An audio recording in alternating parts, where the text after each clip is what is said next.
We provide you the platform to turn your dreams into reality. Give wings to your aspirations with KR Mangalam University. तो वहीं Israel की सेना ने Lebanon में हमले शुरू कर दिए हैं। लगातार 3 रातों से इजराइल लेबनान में बम बरसा रहा है। इजराइल की तरफ से ड्रोन अटैक किए जा रहे हैं। नवंबर में हुए सीज फायर के बाद ये पहली बार है जब इजराइल ने इतने बड़े हमले किए हैं। इजराइल सरकार ने आरोप लगाया है कि हिजबुल्लाह की तरफ से सीज फायर की शर्तों का उल्लंघन किया जा रहा है। इसके बाद ये करना जरूरी था।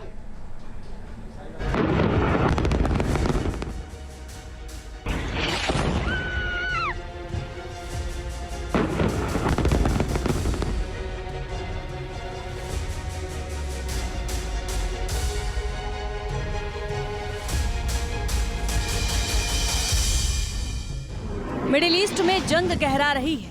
लेबनान में फिर आसमान से बारूद बरसने लगा है।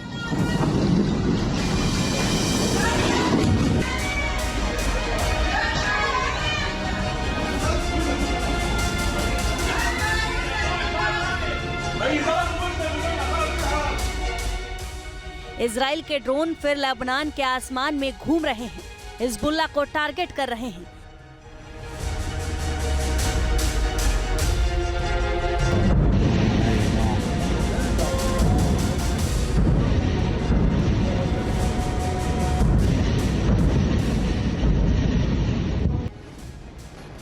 लेबनान में फिर बारूद बरसने लगा है, फिर लाशें गिरने लगी हैं, धमाके सुनाई दे रहे हैं, इमारतें जमींदोज हो रही हैं। मध्य पूर्व के इस देश में एक बार फिर इजराइल ने हमले किए हैं। एक बार फिर दावा किया गया है कि हिजबुल्लाह की गतिविधियों को रोकने के लिए इजराइल ने हमला किया।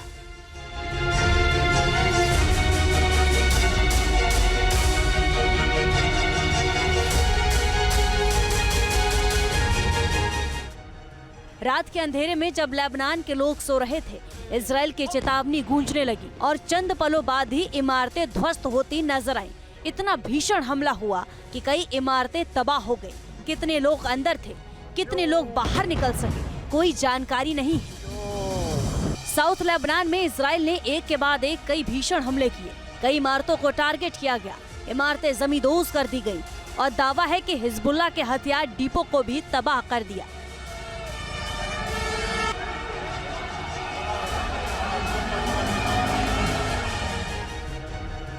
इजराइल ने लेबनान के तटीय शहर टायर में भी एनबाल इलाके में हमला किया। इस हमले में हिजबुल्लाह के हथियारों को टारगेट किया गया। दावा है कि हिजबुल्लाह के लिए हथियार बनाने वाला नाजी बारजी इस हमले में मारा गया।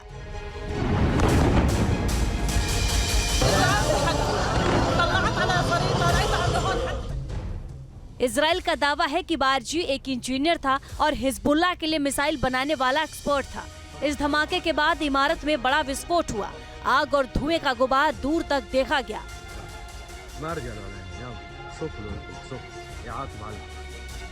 इजराइल ने तौल और सुजौत में भी हमले किए। लेबनानी मीडिया के मुताबिक तौलीन, सवन्ना और रिहान पहाड़ियों पर भी अटैक किया गया। इजराइल ने दक्षिणी लेबनान के एतारोन में भी बड़ा हमला किया और इस हमले में भी हिजबुल्लाह के टॉप कमांडर को ढेर करने का दावा किया गया है। जबकि याटर में भी इजराइल ने एयर स्ट्राइक की, जिसमें हिजबुल्लाह के राडवान फोर्स का कमांडर मारा गया।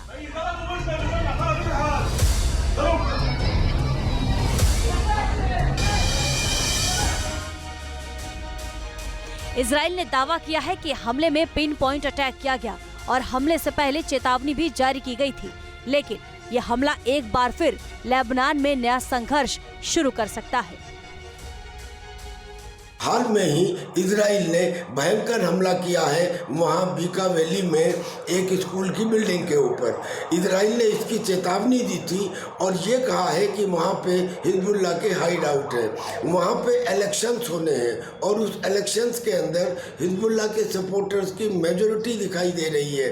लिहाजा इजराइल ने हिजबुल्लाह को वहाँ की पॉलिटिकल ताकत से भी बाहर रखने के लिए और उसकी जो मिलिट्री ताकत उसने पिछले कुछ दिनों में रीगेन और रीग्रुप कर ली है, उसे खत्म करने के लिए ये हमला किया है।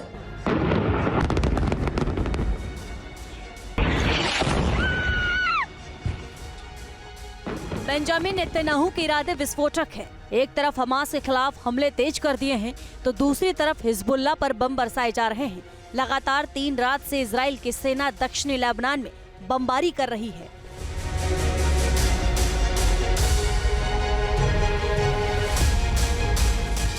नवंबर 2024 में हिजबुल्लाह और इजराइल के बीच सीज फायर हुआ था।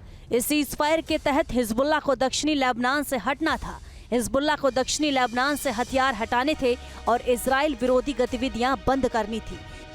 इजराइल के हमलों के बाद लेबनान के प्रधानमंत्री नवाफ सलाम ने इसकी निंदा की है और इजराइल से सीज फायर मानने की अपील की है, जबकि इजराइल ने आरोप लगाया है कि हिजबुल्लाह सीज फायर समझौते का लगातार उल्लंघन कर रहा है, इसलिए उसे सबक सिखाना जरूरी है। टीम न्यूज़ नेशन अब व्हाट्सएप पर खबरों के ताजा अपडेट के लिए न्यूज़ नेशन के इस QR कोड को स्कैन करें।